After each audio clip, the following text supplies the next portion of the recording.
Principal ప్రభుత్వ junior కళాశాల బాలూరు నంద్యాలలో పనిచేస్తున్నాము. మా కళాశాల జిల్లా హెడ్ క్వార్టర్లో ఉండడం వలన రెగ్యులర్ ఇంటర్మీడియట్ కోర్సులతో పాటు అపోజ్ ఇంటర్, పిల్లలు సాధారణంగా దీన్ని ఓపెన్ ఇంటర్ అంటారు, ఆ సెంటర్ కూడా మా కాలేజీలో ఉంది. మేము దాన్ని కూడా ప్రొవైడ్ చేస్తూ ఉన్నాము అడ్మిషన్స్ను. ఆ అడ్మిషన్స్ ఈ నెల 28వ తారీఖు వరకు కూడా ఓపెన్ ఇంటర్, పిల్లవాళ్ళు ఫ్రీక్వెంట్గా పిలిచేటువంటి పేరుతో అపోజ్ ఇంటర్లో జాయిన్ కావచ్చు.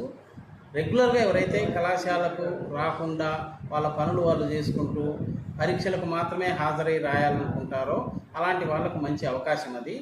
ఇక ఆ విషయం పక్కన పెడితే ఈ రెగ్యులర్ కళాశాలలో ఇంటర్మీడియట్ అడ్మిషన్స్ ఆగస్టు 20 నాటికి అయిపోయినాయి. మే 15 నుంచి మేము అడ్మిషన్స్ చేసి దాదాపు మొత్తం చూసుకుంటే మొదటి సంవత్సరంలో 273 మంది విద్యార్థులు అత్యధికంగా మా కళాశాలలో చేరినారు.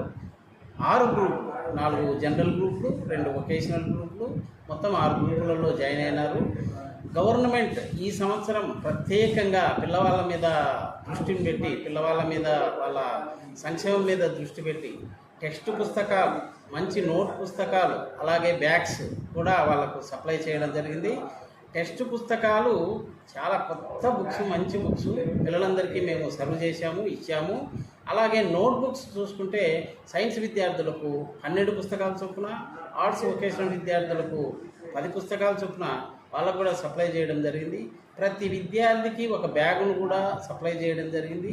ఈ 3 రకాలటువంటి అంటే టెక్స్ట్ బుక్స్, నోట్బుక్స్, బ్యాగ్స్ తల్లికి వందనం అనే ఒక మంచి పేరుతో ప్రభుత్వం ప్రవేశపెట్టింది. వీటిని కూడా విజయవంతంగా అందరికీ సప్లై చేయడం జరిగింది. అలాగే రేపు 29, 30, 31 రాబోయే ఈ నెల 29, 30, 31 రెండవ యూనిట్ టెస్ట్ ఉంది. ఈ సంవత్సరం మా కమిషనర్ గారు విప్లవాత్మకమైన మార్పులు కూడా ప్రవేశపెడుతున్నట్లుగా మాకు అర్థమవుతుంది. క్వశ్చన్ పేపర్ యూనిట్ పరీక్షలలో కూడా ఇంటర్మీడియట్ బోర్డు నుంచి వస్తుంది.